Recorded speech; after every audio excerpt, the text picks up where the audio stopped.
Good day to you. God bless. Welcome back. So moving on here, gonna start talking about counterbend a little bit. What the heck is a counterbend? Basically, that's a fancy way of saying you got your horse's nose pointed one direction and their feet are going the other. Okay, so I like to keep things nice and simple so I'm not stuck in my head. Anyways, pretty simple to get if you follow along with the clock drill that we've been doing. And so we're just going to jump right into this. I'm going to show you what I do to get this done, explain to you some of the benefits of it, and where you can start going with this later on, okay?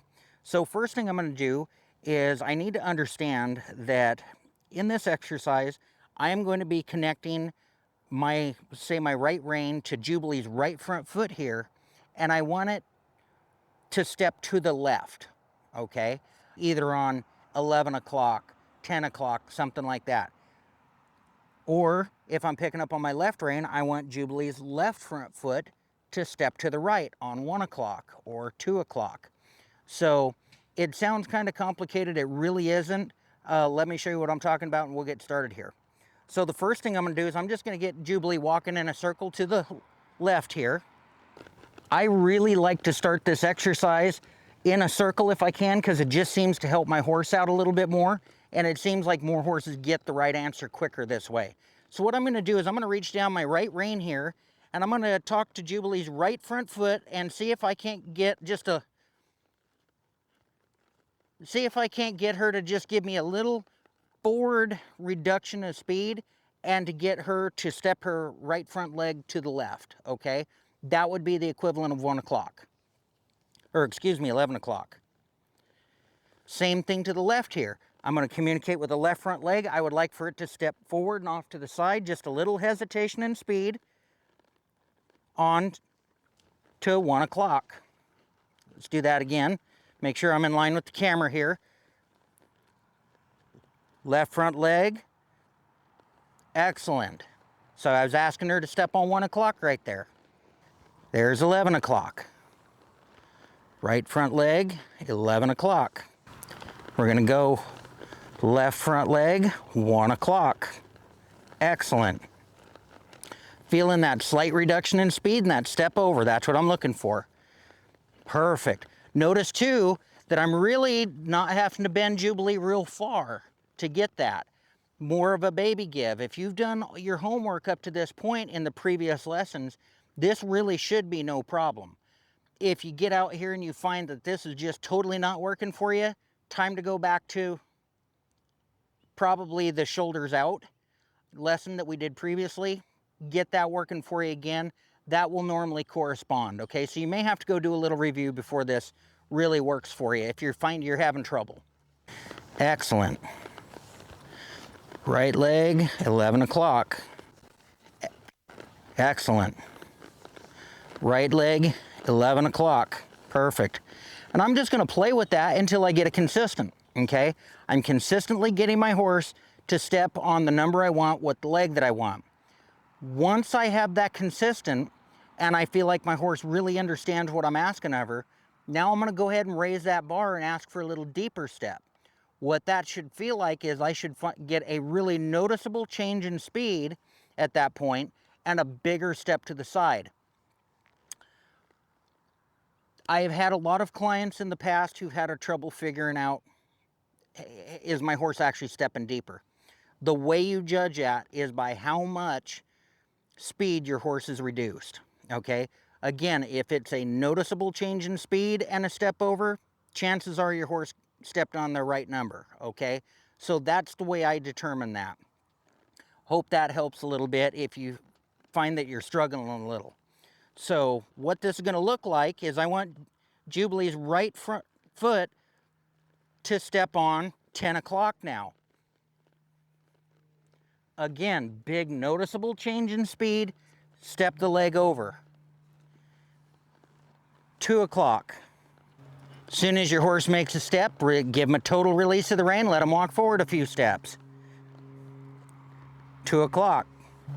10 o'clock. 10 o'clock. 2 o'clock. I had to hold her there a little bit because she was kind of just walking forward. There we go. Gotta wait for that noticeable change in speed. Excellent. Another thing that really helps is make sure that you're bringing this rein up towards the neck. I like to envision bringing my rein about halfway up the neck when I'm doing this. So if you notice, as I've got her head bent, my arm's quite a bit straighter than it normally is. And I'm not pulling her across, I'm just pushing her and insisting she maintain forward motion by squeezing her with both legs, okay? So just a little hack there on how to use your reins. Beautiful. And at first, all you're looking for is just a step. I'm getting 2 or 3 steps here for the sake of trying to position myself for the camera, but in the beginning, be happy with the step, then build it to 2, then 3, so on. Then start playing with those numbers, start mixing them up. You know, step on 1 one time, and then step on, 10 the next time, and then go back to 1, and then maybe go to 2, and then do, whatever. But mix up your numbers, and that will really get your horse tuned in and focused on you, rather than just getting into a habit of always stepping on 11, always stepping on. Mix it up, get them tuned in on you, get them tuned in on your reins. Excellent. And then, as you can see, I like to start off in a circle, and then once I feel like my horse has got the idea to circle, I may try this stuff on a straight line. See if I just can't get those shoulders to move where I want them, or those feet to move where I want them in a straight line. You know you're advancing now, okay? Then, and here comes the coup de grace.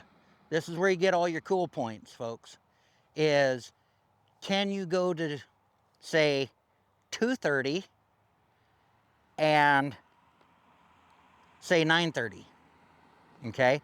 Let's see here what we got. Now what I'm looking for is I'm looking for all forward motion to cease and for that leg to step over where I want it to go. Right there. Little bit of a cheat, but pretty good. Been a while since I've done this with her. Right there. And I say you want all forward motion to stop. You may have just a shade because your horse is actually trying to clear over its other front leg. But you kind of get the idea. Work on that, man. If you can get that down, like I said, you just get extra cool points. Anyways, make sure that you work each one of those numbers in sequence. Make sure that they're consistent. Mix those numbers up. Then if you feel like it, go for those cool points. That's just bragging rights here, folks. It will help you later on if you want to do anything like spins or anything like that, because now we're starting to work on that outside shoulder control, okay? The other thing, and where this has served me probably the best, and I'll just go ahead and demonstrate it to you and see if you can figure out where this works. Whoa, whoa. Did you catch it? Neck reining. I have made a ton of mistakes in my career with horses. I have botched lead changes before. I have messed up rollbacks and spins, and you name it, I've messed it up. The one thing that I've consistently done well, I would say, I wouldn't say I'm the best at it, but something I've been good at and done well, is teaching a horse to neck rein. I have just never had a problem getting my horses to neck rein. And I attribute that to this specific exercise. I get moving those shoulders over, doing that counter arc good. Get it great. Get it working for you. Because later on, then when I'm starting to teach the neck rein, I got my horse's nose tilted, move your shoulder over. Outside shoulder over. Left shoulder over. And then eventually I can just go one-handed and say, hey, move your left shoulder over. Move your right shoulder over. Okay? So there's just a little preview of why would you do this frustrating counter arc business. That's why, folks. It will, if you ever want to go one-handed and you got to teach your horse to go one-handed, this simple exercise right here will just open up a world of possibilities to you, okay? So thank you for bearing with me on this. I hope this wasn't too confusing. If you have any questions, comments, anything like that, please feel free to leave those in the comment section below. We'll try and answer them as best as we can and as quickly as we can. And, you know, the most important thing with this is, like always, keep it to one rein, keep it to one leg cue, squeeze evenly, just keep your horse moving forward, okay? Keep this simple. Give your horse the time to figure this stuff out, all right? Life isn't so short that we have to have them trained tomorrow. So, anyways, I hope this helps. I know I had a ball doing this series. This is the basics. This ends my basics series. So, you know, in the next series, in the next few months, we're going to be moving on to more advanced actual maneuvers instead of these little base moves. And we'll start showing you how we can incorporate all this and what you've been building up to by practicing all this stuff, okay? So thank you for joining us. I'd like to thank my good friend Sam for the use of her place here. This is our new home. We really appreciate it. Sam's a wonderful person, owns Elite Equine. Sam's Elite Equine here in Nampa, Idaho. And so if you're ever in the area, stop by, say hello to her. And, you know, just my wonderful wife who's behind the camera right now. Folks, this has been the culmination of the past dream of 10 years. And so I'm really excited to be bringing this to you. You know, hopefully, Lord willing, we will bring a lot more content to you in the months and the years to come. And, you know, most importantly, I got to thank the person who got me here and who has given me a life with horses. And, you know, that's our Heavenly Father. And thank you to our Lord Jesus Christ for his blood. Because without that, none of this means anything. So anyways, thanks again. Thanks for watching, and we'll see you down the road.